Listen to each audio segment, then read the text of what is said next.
고난 너머에 더 큰 고난이 기다린다 할지라도 오직 하나님만을 신뢰하십시오. 여러분의 영혼의 시력이 회복되기를 마음이 없는 분에게 시청자가 아니라 우리는 예배자가 되어야 됩니다.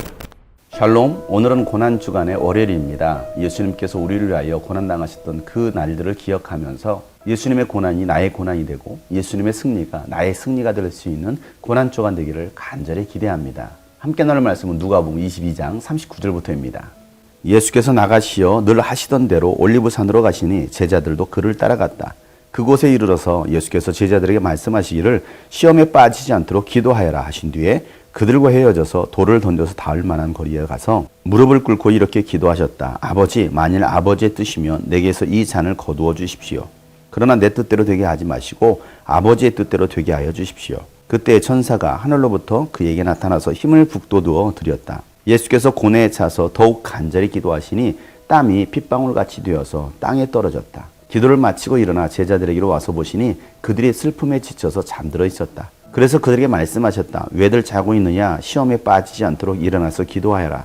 예수께서 아직 말씀하고 계실 때에 한 무리가 나타났다. 12 가운데 하나인 유다라는 사람이 그들의 앞장을 서서 왔다. 그는 예수께 입을 맞추려고 가까이 왔다. 예수께서 그에게 말씀하셨다. 유다야, 너는 입맞춤으로 인자를 넘겨주려고 하느냐? 예수의 둘레에 있는 사람들이 사태를 보고서 말하였다. 주님, 우리가 칼을 쓸까요? 그 가운데 한 사람이 대제사장의 종의 오른쪽 귀를 쳐서 떨어뜨렸다. 예수께서 말씀하시기를 그만해 두어라 하시고 그 사람의 귀를 만져서 고쳐주셨다. 그런 다음에 자기를 잡으러 온 대제사장들과 성전 경비대장들과 장로들에게 말씀하셨다. 너희가 강도를 잡듯이 칼과 몽둥이를 들고 나왔느냐? 내가 날마다 성전에서 너희와 함께 있었으나 너희는 내게 손을 대지 않았다. 그러나 지금은 너희의 때요 어둠의 권세가 판을 치는 때다. 아멘. 예수님은 늘 하시던 대로 올리브산, 감난산에 올라가십니다. 예수님은 올리브산에 오르실 때마다 그곳에서 항상 기도하셨습니다. 그날 밤에도 예수님은 기도하러 올라가신 것입니다. 예수님은 제자들에게 말씀하시기를 너희는 시험에 빠지지 않도록 깨어 기도하라 라고 말씀하십니다. 그리고 나서 돌을 던져서 닿을 만한 곳에서 예수님은 따로 기도하십니다. 예수님은 무릎을 꿇고 기도하시기를 아버지여 하실 수만 있거든 이 잔을 내게서 옮기시옵소서. 그러나 내 원대로 마옵시고 아버지의 뜻대로 되기를 원합니다 라고 간절히 기도하십니다. 얼마나 간절히 기도했던지 땀방울이 핏방울 되도록 예수님은 기도하십니다. 예수님은 우리와 똑같은 인간으로 오셨습니다. 그렇기에 예수님에게는 인간적인 고통이 있었습니다. 아픔이 있었습니다. 십자가의 죽음이 얼마나 치욕스럽고 고통스러운 것인지를 예수님은 아셨기 때문에 그 쓴 잔이 예수님에게서 거두어질 수 있으면 거두어지도록 기도하셨던 것입니다. 그러나 내 원대로 마옵시고 아버지의 뜻대로 되기를 기도합니다라고 예수님은 기도하고 계십니다. 나의 원, 나의 생각은 쓴 잔을 마시지 않는 것입니다. 십자가를 지지 않는 것입니다. 고난을 당하는 것이 아닙니다. 그럼에도 불구하고 하나님 아버지의 뜻이 십자가를 지는 것이고 쓴 잔을 마시는 것이라고 한다면 순종함으로 그 길을 걸어가겠다라는 것입니다. 사랑하는 여러분, 오늘도 주님은 우리에게 말씀하십니다. 너에게 주어진 십자가를 지고 나를 따르라. 고통이 없는 영광은 없습니다. 십자가 없는 부활은 없는 것입니다. 많은 기독교인들이 고난은 당하려고 하지 않습니다. 고통이 없는 신앙생활을 바라고 있습니다. 그러나 우리가 부활의 영광을 바란다면 우리에게는 반드시 그 십자가의 고통이 있다는 사실입니다.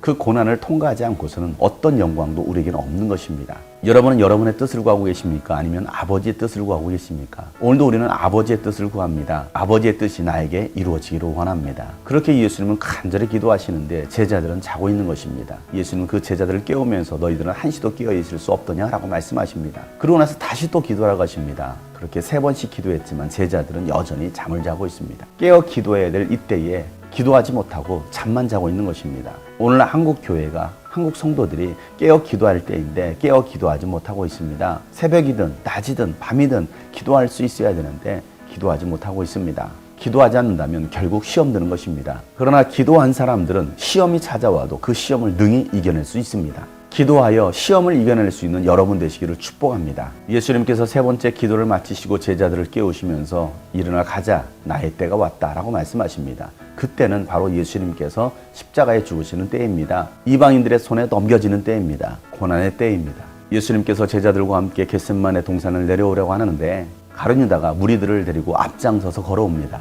그리고 예수님께 입을 맞추려고 합니다. 예수님의 제자였던 유다가 이제는 예수님을 죽이려는 자들의 앞장선자가 됩니다. 예수님은 십자가의 길을 앞장서서 걸어가셨습니다. 가룟 유다는 예수님을 죽이려고 앞장서고 있는 것입니다. 여러분은 어디에 앞장서서 걸어가고 계십니까?